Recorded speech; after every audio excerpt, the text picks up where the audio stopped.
Welcome back to my Christmas stories. Today we will be reading The Magical Snow Garden.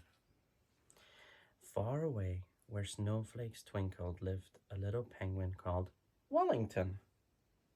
Wellington loved his snowy world, sliding down hills, digging for treasure, and sharing books with his very best friend. Rosemary, look at this garden, he cried. It's amazing. Let's grow one just like it. Percy, called Wellington. I'm going to grow a garden. Oh, Wellington, chuckled Percy. That's impossible. We don't grow things, we fish. Mabel smiled. I wanted to fly once, Ivan explained. But penguins can't fly, and flowers can't grow in the snow. It's just too cold. But Ivan, said Wellington, how will we know unless we try? Wellington's books all said the same thing.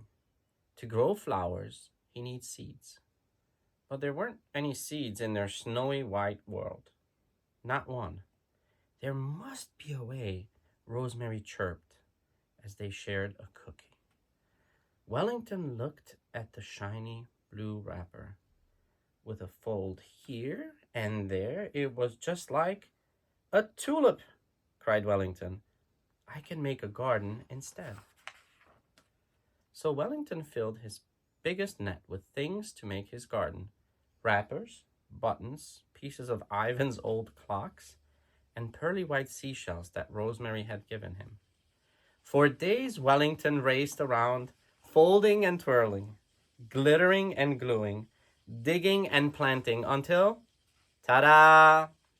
Now all of the wrappers were beautiful flowers, and the buttons were bright bumblebees. Clockwork trees dotted the hills, sprinkled with soft white snow. Look, Percy pointed. Wow, Mabel gasped.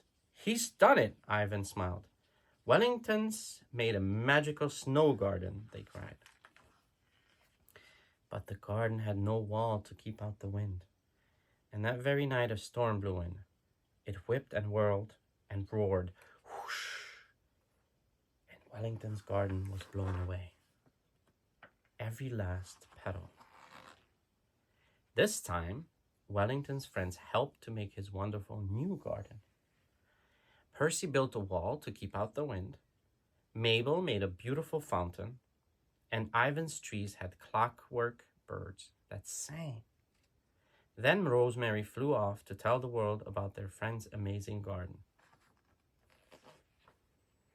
And the whole wide world came hurrying to see it.